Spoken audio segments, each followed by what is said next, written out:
Hi, I'm Daniela Ohad from Daniela on Design, and you're listening to U.S. Modernist Radio. Mama don't allow no architecture around here. Mama don't allow no architecture around here.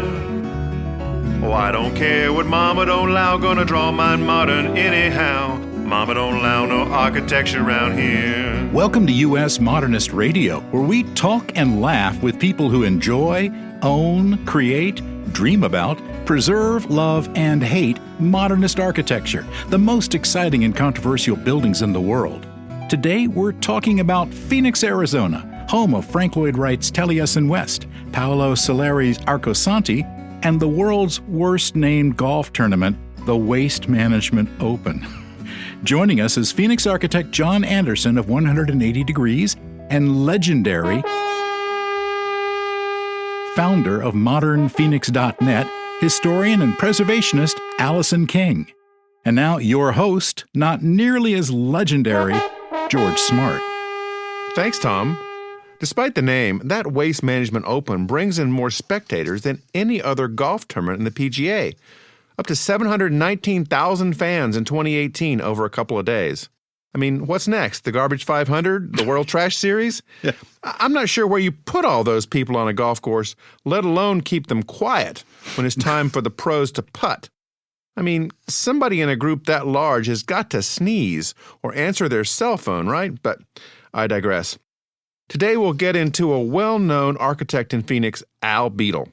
Trained in construction in World War II, he moved to Phoenix in the early 50s, and his talent exceeded his compliance. Huh. And at one point, he was charged with practicing without a license. Oh. The state of Arizona wanted to help him out by giving him a license, but he refused. And as part of his defense, Beadle's lawyer pointed out that another local architect, some guy named Frank Lloyd Wright, was also practicing without a license. Huh. So in order to take the test, Beadle had to obtain the requisite number of apprentice hours. And to help him out, architect Alan Daly of New York formed a Phoenix branch so Beadle could do the hours before taking the test, which he passed. More about Al Beadle in a minute. U.S. Modernist Radio is underwritten by Diane Bald and the Budman family, restoring significant architecture in Toronto, Los Angeles, Malibu, and Palm Springs, and by Modernist realtor Angela Roll. In our ongoing mythology, modernist realtor Angela Roll dated Harry Potter at the age of 17 while she attended Le Corbusier High School just down the road from Hogwarts. They never played each other in soccer, but their proms were legendary, particularly the year they did Stairway to Heaven.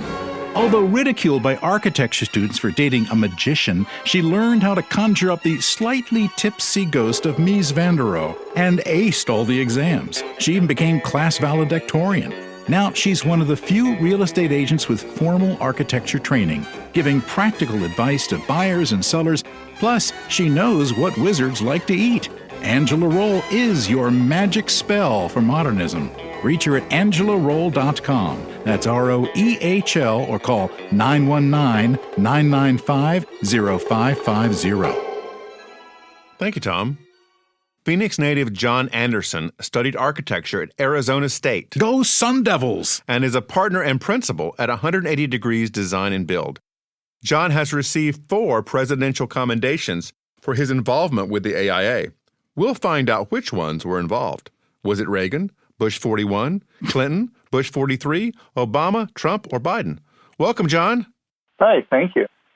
Returning podcast guest Alison King is the longtime founder and executive director of Modern Phoenix and a professor at Grand Canyon University. Go Lopes! And you should put some echo in there. Go Lopes, Lopes, Lopes. Go Lopes, Lopes! There you go. Alison also studied at the Lang and Parsons in New York. The Fighting Narwhals. Then earned a master's from Columbia University. Go Lions! She previously taught at the Art Institute of Phoenix. Go, Art? Okay, we'll go with that. Yeah, we didn't have a mascot. She is the co-author of Making Architecture, a monograph written with John and his partner James at 180 Degrees. And she makes caramel, which is not easy. I burned my last batch. Welcome, Alison. Hi, good to be back. So, John, before we get started, were it actually presidents that gave you special AIA commendations? They were, but they were actually presidents of the local and state chapter of the American Institute of Architects. Ah, okay. Well, I was hoping maybe you got to go to the White House and, shake some hands. at least it wasn't president of the PTA. Well, haven't been there yet, but I'm working on it. Okay. Good. Yeah, we'll want to see you in the White House, John.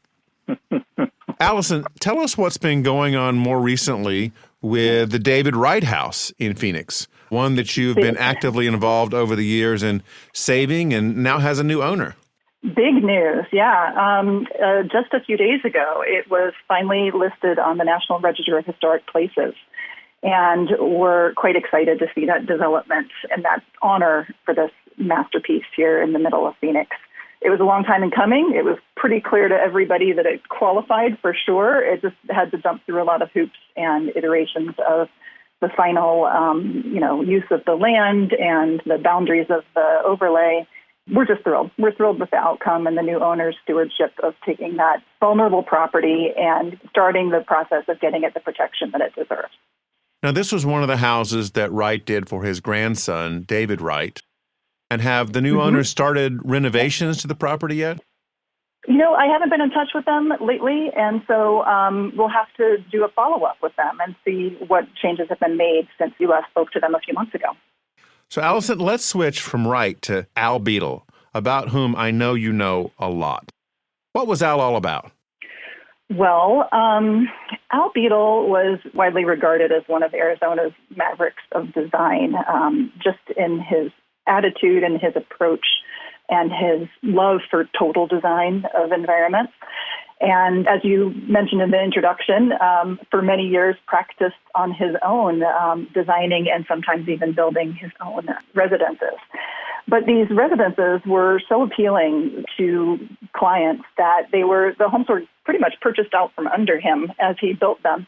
And so that's how he was able to build a practice in this niche of very clean and glassy architecture that's so kind of in harmony with the desert and really appreciating all of our great views and our climate. And after getting his start in residential architecture as well, was continuing to work in the tourism and restaurant industry under his father's business. In fact, that's where he got his start, was in restaurant design. And so what we see in Beadle's work is a great kind of dichotomy of the minimalist that so many people know him by, and then the maximalist who, because of the work that he was doing in tourism, really shows a love for exotica and, leisure and pleasure and all of those reasons that people would come to Scottsdale and Phoenix to hang out and enjoy our lifestyle.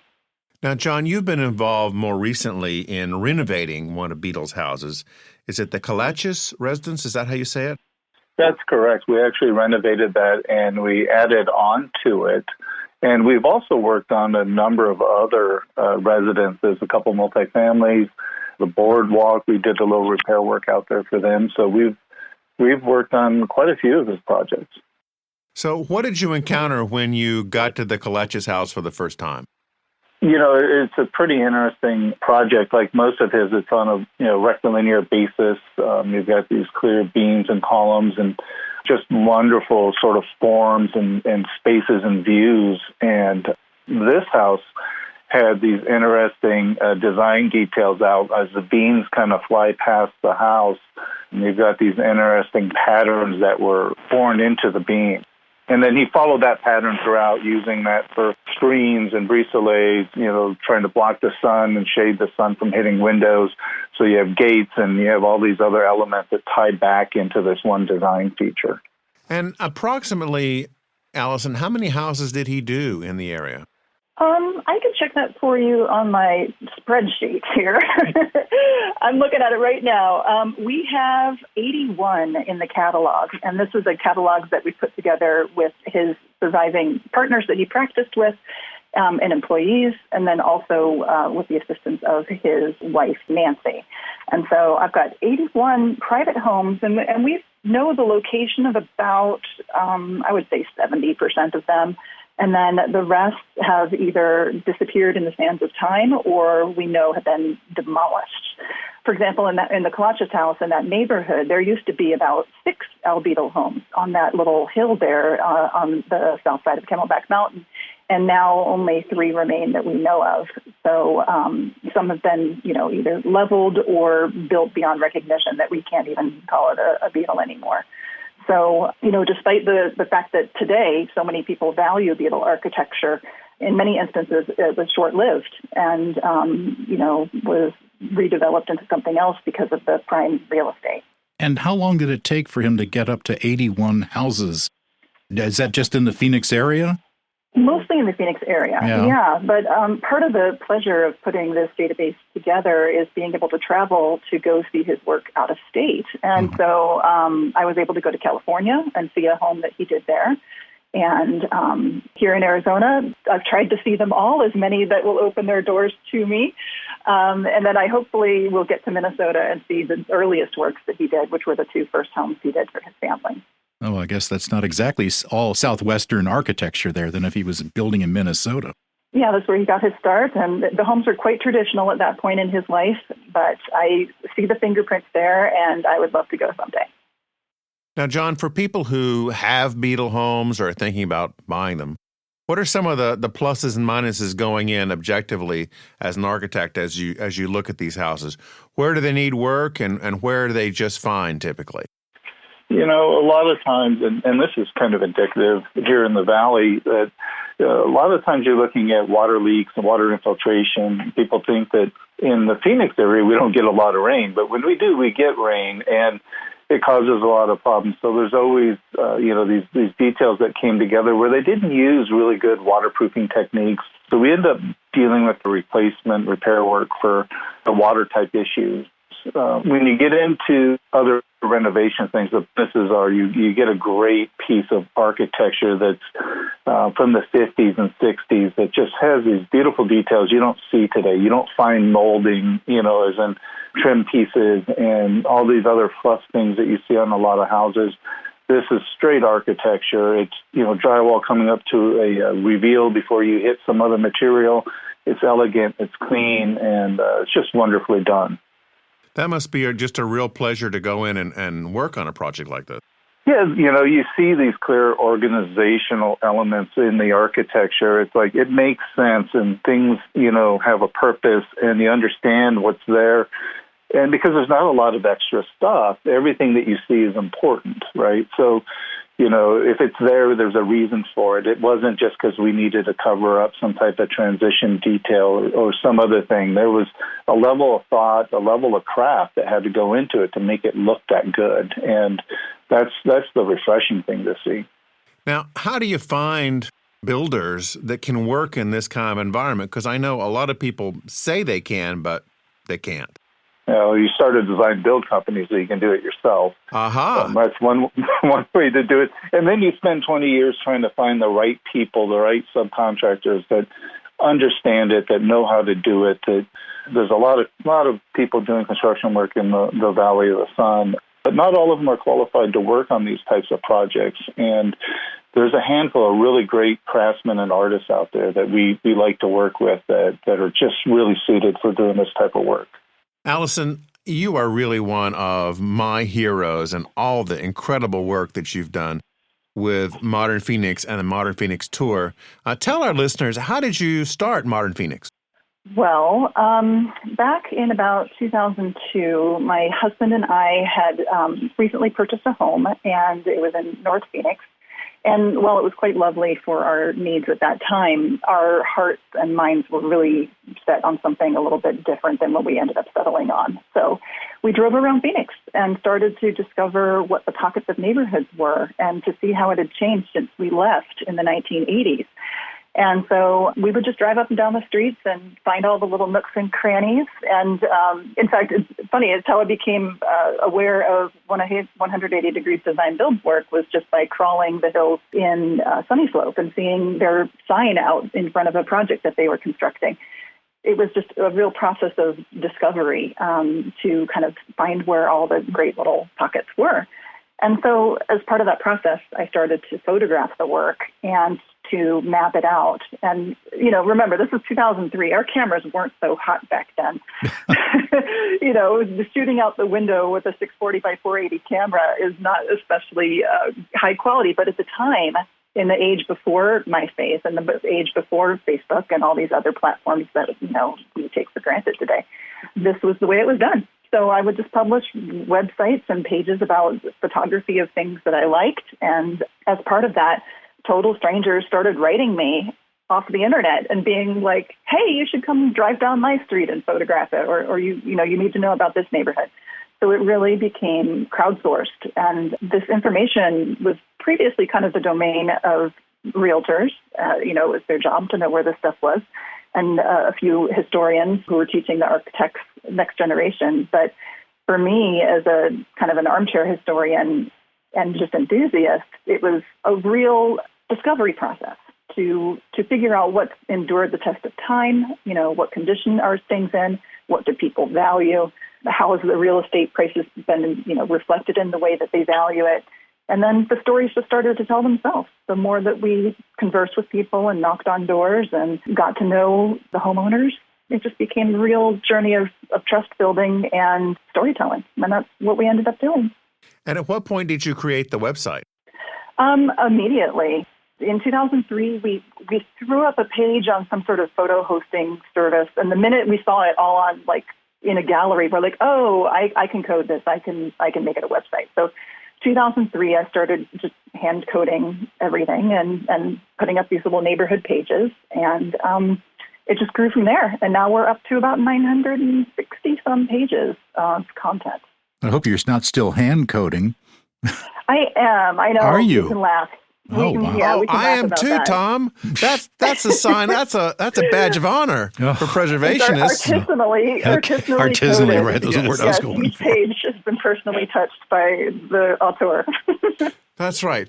Each page has been carefully coded by hand. Right. Yeah, with much assistance from family and friends. Well, it's a great website. And in addition to that, you do a Modern Phoenix tour. That's right. Yeah, we've been doing the tour since, I think, 2005, was our first tour. And that was also kind of community-led. That was an idea that we had to put together a home tour. And so we did. We scrappled together, 5 homes really quickly and took 100 people through them on a Sunday afternoon. And the minute was over, people were asking when the next one would be. So we decided to make it an annual tradition and have grown that event, happening every year except for COVID years. So we're looking forward to getting back to tourism. It's just the houses are too small and intimate to be cramming, thousands of people through them. We are looking forward to when we can resume doing our whole week of events and support workshops that we do to support the tourism and the research that goes along with it. In your area, did you find that Zoom was an alternative for some of the different events? We did, and we put off, we were trying to reboot Modern Phoenix Weeks. We did 2 reboots in 2020, and then finally we had to go digital to do, to deliver the content that we had promised in terms of the workshops and guest speakers and things like that. And we did that, and it actually worked quite well. We were even able to get a speaker from Australia come on, and she didn't have to travel, and that was awesome. And we had people nationwide dialing in, and it was very convenient for people to come in.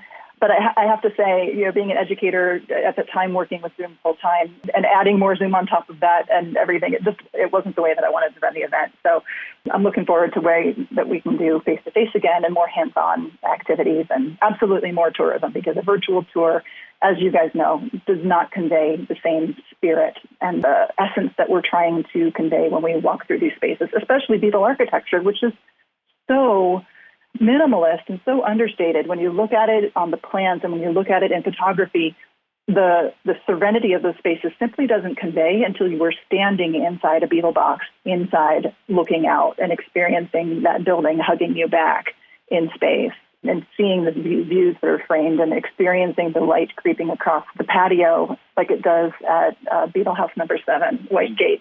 That's what you call them, Beadle boxes? Yes, yeah. Often his work that's done in that boxy style we call Beadle boxes. It seems appropriate. Mm-hmm. John, how did the Making Architecture book come about? Well, there's 3 partners in the firm. We're a firm of about 30 people right now. And my other 2 partners are from Louisiana State University. They went to school there. And they had been asked to come do a lecture, talk about our firm and the work we do in the Southwest. And as part of that, we decided that, let's put together a monograph that we could incorporate into this exhibit and this lecture. And let's start talking about the work that we've been doing and what's important to us. And when we started getting into that, we were like, okay, we really need somebody that's got their act together to make this work right.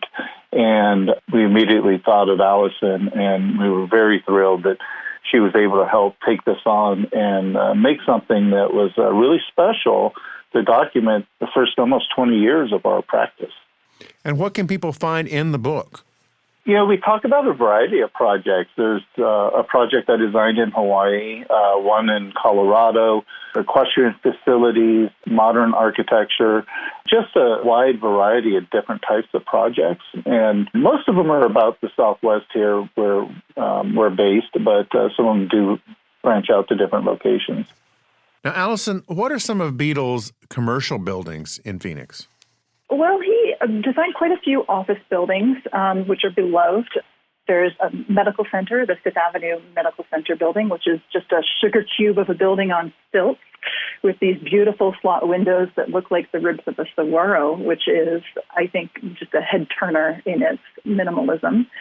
And, he's much known for the Safari Hotel, which was demolished long ago. But there's excellent documentation, which was gifted to me by the son of the developer and owner of that hotel. And he didn't have anybody to give his photographs and postcards to. So he gave me an excellent collection that contains amazing documentation of that space before it was gone. And, some banks around town. The one that most people in Phoenix are probably familiar with is the Federal Pizza Building, which is a bank building that's been repurposed into office space and a pizzeria. Okay. Now, what were the two buildings that you took us on a tour of one time, the round ones?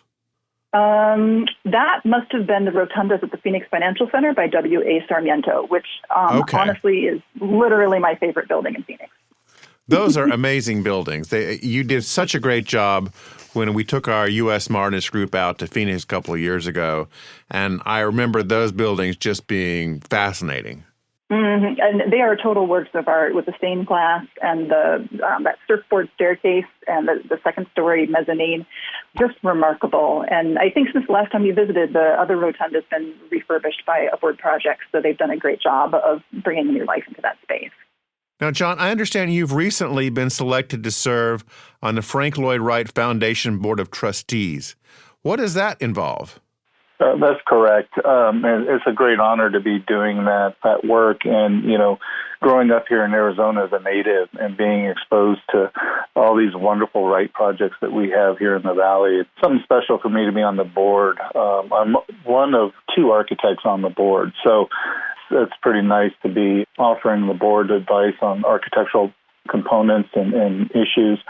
And what we do is we oversee the foundation, the work that the foundation is doing not only here but also in Wisconsin with the Taliesin East, if you will, campus.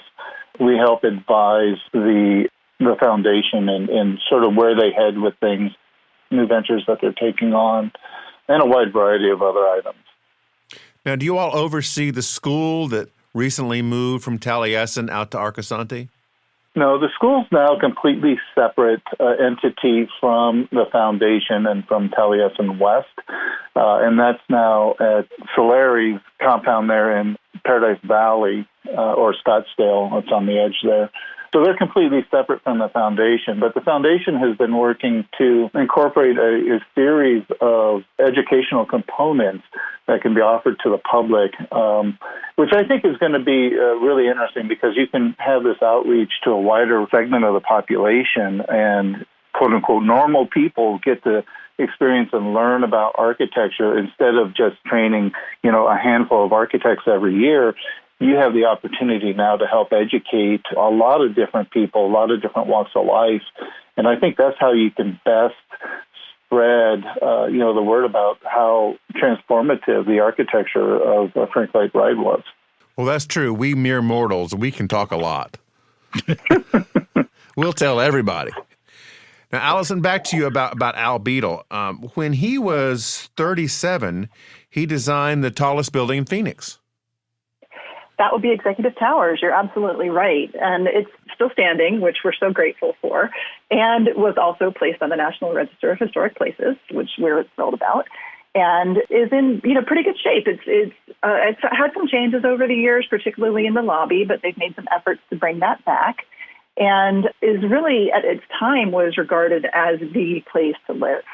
If you were a young and up-and-coming executive, the advertisements of the time talk about, Park Avenue and other Tony neighborhoods nationwide, and that the Executive Towers was kind of the equivalent of that. And, today it still has that prestige and is a nice way to have a great size little apartment and to own it.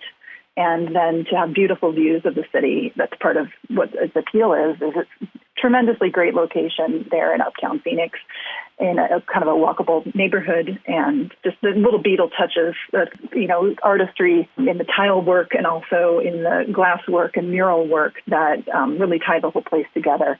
It's a great statement of how he thought that a building could house works of art integrated into it. And I think it makes people happy to see it and to experience it.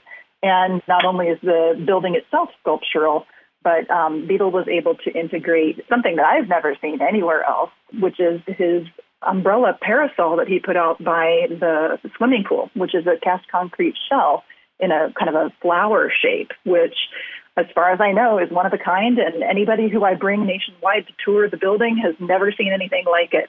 So it's a neat little sculptural gesture that he was able to make, and kind of a testament to his smaller scale work as well.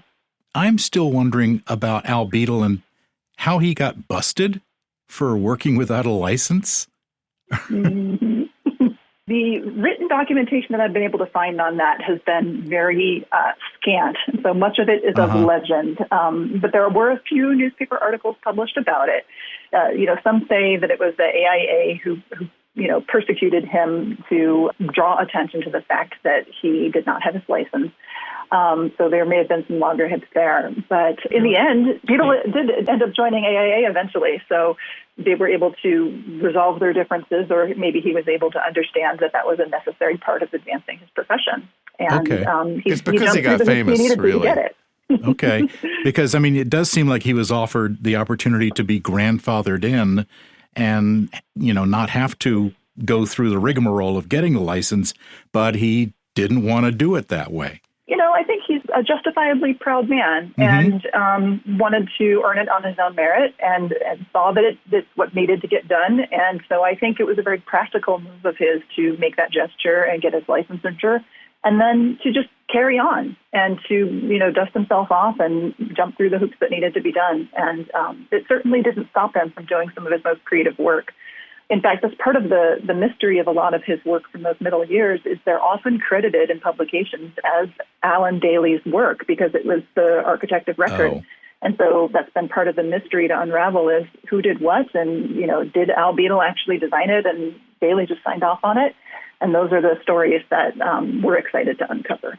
Yeah, this was very common in that era that an architect would do some exciting modernist projects and eventually they would get so exciting that the local AIA would find out about it, check their license, and then, make them jump through the hoops because that's their job. We've had a few others. We've had a bunch of stories. Charlie Gwathmey had to take the exam for licensure, and the story is that there was a question there about, which one of these is the modernist house, and there was one of his houses on the test. Oh, that's right. But the right answer was Frank Lloyd Wright. That's very vindicating. Yeah. Well, it's not like not having a license to do open heart surgery. Yeah, exactly. Right. Now, John, you worked as an architect for a while, but what had you decide to become a builder as well? Well, my partner and I, when we started the firm, we were architects. We still are. We still do design work. But we were really unhappy with the level of quality and craft that our design projects were getting. by the contractors that were building them. And, we said, hey, this can't be that hard. And it is. It's really hard. It's very difficult to be a good builder. And we also said we could do better. And we did do better. And we have, through our attention to detail and craft, we've been able to work on some really spectacular projects. A lot of these mid-century homes in the valley and a lot of work by other architects. So it's been refreshing to be recognized that way. When you have another architect come to you and say, hey, I'd like you to build my house, there's a certain level of trust that they're putting in you and your ability to be able to build that you normally don't get because they hold things to a higher standard themselves. So it's pretty interesting when you're building for another architect. It's a great learning experience. Alison, there's a very special hotel in Scottsdale that has been recently renovated, and it could be right in Palm Springs. I assume you know what I'm talking about? It begins with an A. What's it called? Help me out here, John. The Valley Ho. Oh, the Valley Ho. Yeah, starts with a V. It's close to A. It's like an upside down A. I was thinking of a more recent renovation, which was on Scottsdale Road, but you're right. It is close to downtown, the Valley Ho. What would you like to know about it? Well, just tell people about it because it's such a compelling site to step in there and almost time travel back to 1956 when it was built. It was, and it was a really, again, one of the tonier places to be in downtown Scottsdale for out-of-state people to come and enjoy our beautiful weather in the wintertime. It was built in several phases, so it changed over time, including the large tower out front in addition of additional rooms. It had a heyday through those 50s and 60s, but the 70s and 80s were really not kind to it. And, it became underused and that style wasn't appreciated as much as it is today. And so they just kind of clung on. It's another miracle that it wasn't demolished. And when the idea came around to refurbish it and bring it back to its glory, I think it was just an idea whose time was ripe. Even before the age of Mad Men and all popularization of our love and nostalgia of mid-century culture, I think it took a lot of foresight and vision to realize that eventually this would become, an iconic destination in the Valley. And they did a tremendous job and continue to do a great job of refreshing it when it needs it and activating the space with all sorts of conferences and events that utilize that space. Like Arizona Tiki Oasis, for example, has used that space for their gatherings, and it really generates a real atmosphere of leisure and pleasure and fantasy that I think we could all use and take a break from. We could use life. some leisure and fantasy, that's for sure. Yeah. Yes. When we went out to Phoenix, Alison gave us some excellent tours around the area, and I certainly encourage you to contact her if you're taking a group out. But if it's just, one or two people going out for a weekend, Alison, what are some of the key places they should visit while they're in town?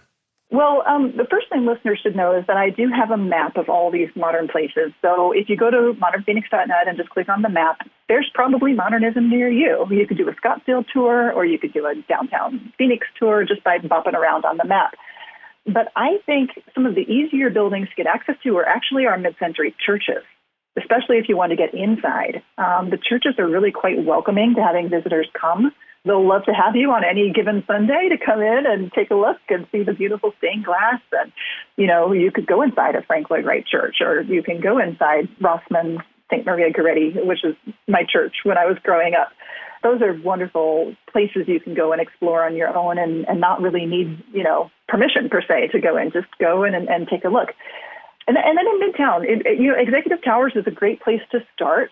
Anybody who wants to have a biking or a walking tour of that area can just shoot me an email and I'll send them a little biking map. You can rent bikes in the little city bicycle rental units that you can drive around. And up and down that whole kind of Midtown corridor, there's all sorts of little gems, including the rotundas that we talked about, are just a stone's throw away. So I would start, Midtown Phoenix would be a great place to see beautiful commercial architecture. And besides churches, we don't want to forget a place that people might not think of to visit, and that's the Central Library by Will Bruder. Mm-hmm. Absolutely. Yeah. Go all the way to the top and see that beautiful reading room up there and explore all those canyons and crannies.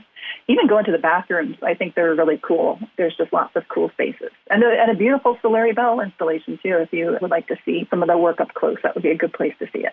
I believe this is right, that Bruder's Central Library received the 25-year award by the National AIA for Enduring Excellence.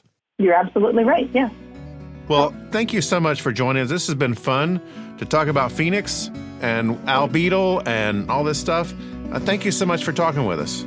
Thank you for having us. Thank you. Thanks for listening. U.S. Modernist Radio is underwritten by Diane Bald and the Budman family, restoring significant architecture in Toronto, Los Angeles, Malibu, and Palm Springs. And by Modernist realtor Angela Roll. Okay, Tom, take us out. Visit usmodernist.org's massive archives to listen to past shows, discover documentation of 15,000 significant modernist houses, and access 4 million pages of classic 20th century architecture magazines. U.S. Modernist Radio is produced by Soundtracks Recording Studios in Raleigh, North Carolina. Our theme song was performed by George Smart and Robinson Earl. Rogue archivist Carrie Cesarino deserves a presidential commendation of her own for all the guest research she's done lately, including 42 profiles for guests that we interviewed in Palm Springs. We're going to see if Biden's available. He likes architecture, we hear. U.S. Modernist Radio is a production of Modernist Archive Incorporated, a nonprofit educational archive for the documentation, preservation, and promotion of modernist residential design. I'm Tom Guild. George and I'll be back soon with another sun-drenched Southwest edition of U.S. Modernist Radio.